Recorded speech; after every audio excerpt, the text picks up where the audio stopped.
This is my national IDs and this is me. Okay, this is my proof from national ID. Hey bro, you yes and tap 71. Okay, I pay you your university address and you I trying to sign in. You read this. Bro, you click now. Another back is the process. Brother, this is the automatically backed.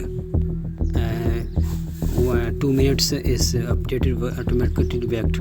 You tell I resend it. Tell me. Hey bro, what the cut call? You on call and tap this number. Hey brother, why you cut call? This is the I tell you Alexi, this is the automatically backed. So this is the back and you tell, so I resend it code. Bro, I tell you only log in me. Okay, then I pay you instantly. Then you change me all verification. Tell me fast, quickly. What happened, brother? Bro, I tell you yes tap and number 57 tap. Okay, then I pay you your USD address 5,000 USD. Okay, okay, then you change me all. Then you change my number add and etc. Okay. Hello everyone, welcome back to Secret Mask. In this video, I am going to expose a scammer who tried to buy my YouTube channel. Do you know what he wanted? He insisted that he should log into my account first before paying me. Is that even logical?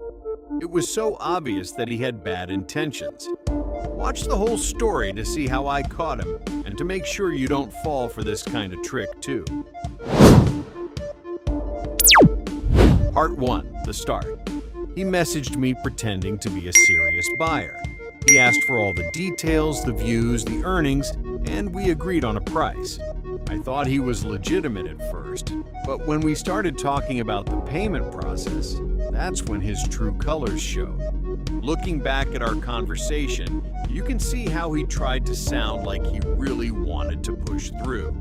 He kept saying things like he already had the money ready, even claiming he had 5K prepared.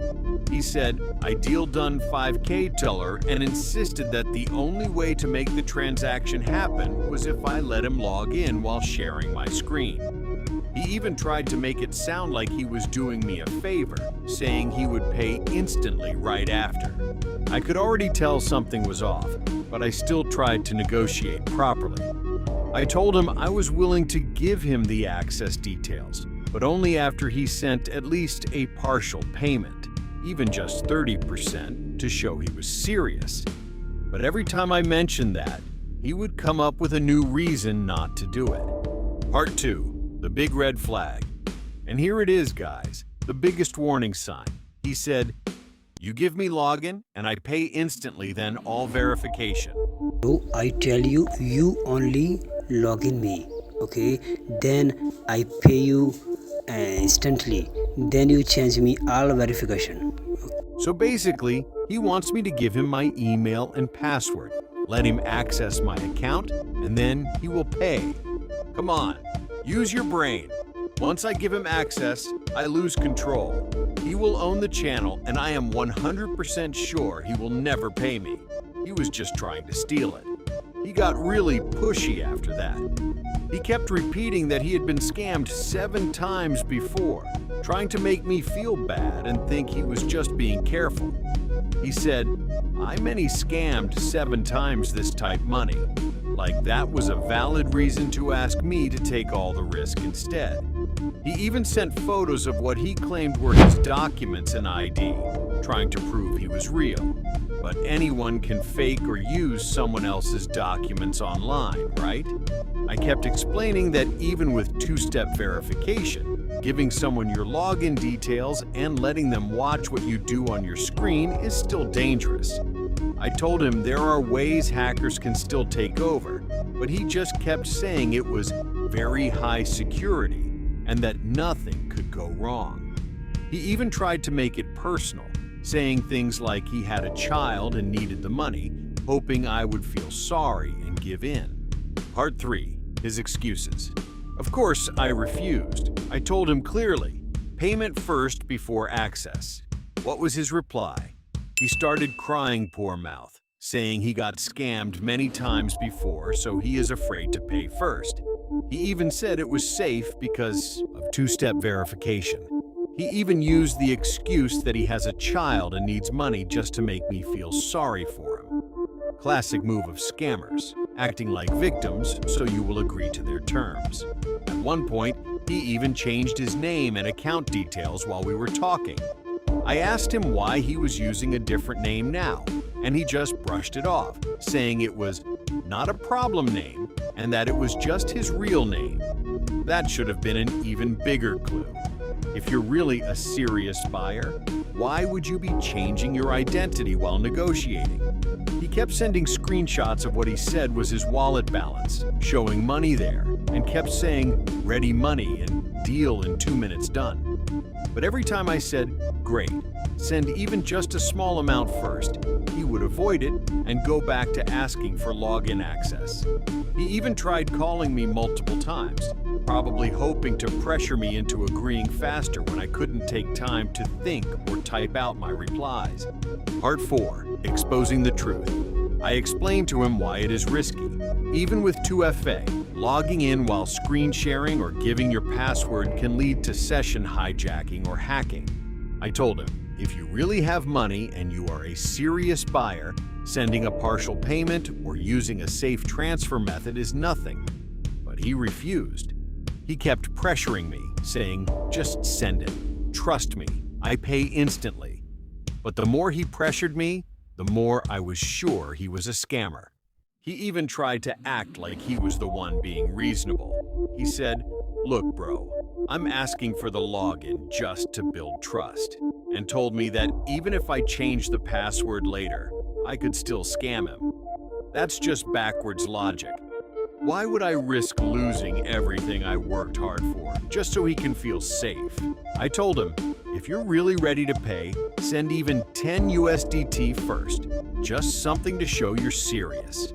But even that small amount, he wouldn't send. He just kept saying, I pay all login just within seconds and I don't scam you, bro. But actions speak louder than words, right? He had every chance to prove he was real, but he never did. Part 5. The ending. In the end, I stood my ground. I told him, if you are not willing to pay first, then we stop here. He got mad and said I was wasting his time. But the truth is, he was wasting my time trying to steal my hard work. Part 6. He came back after a month. I thought that was the end of it. But about a month later, guess what happened? He messaged me again. But this time, he was using a completely different name and account. It looked like he had changed his identity once more. But I immediately knew it was still him, because of the way he spoke, and the exact same things he kept saying. He even introduced himself and told me that he was the same person I had talked to before. And just like before, he tried to push the same plan all over again. He still wanted to get access to the account first before making any payment, and he kept repeating the same old excuses he had used previously. He probably thought that after some time had passed, I would forget what happened or that I would be more willing to agree this time. But what he didn't know was that I had prepared for something like this from the very start. The email and account details I gave him earlier were not my main or real account at all. I had created it just as a role, manager account with limited permissions. Only so, even if he got into it, he wouldn't be able to do anything important. Even when my phone had that blackout and reset to its original state, my main email was still logged in and safe, and I had already removed access and rights from that role manager account long before. So even though he got the details of that account, and no matter what happened to my phone, the most important thing is that he never got control of my main YouTube channel. All he ended up with was an account that had no real value or power, and my hard work remained completely secure and under my control. So guys, take this as a lesson. Never, ever give your login details or let anyone access your account before you get paid. No matter what excuse they give, no matter how convincing they sound, protect your account at all costs. Always be careful and plan ahead when dealing with transactions or sharing account information. Never give full access or important details until you are completely sure and until the agreement is fully settled.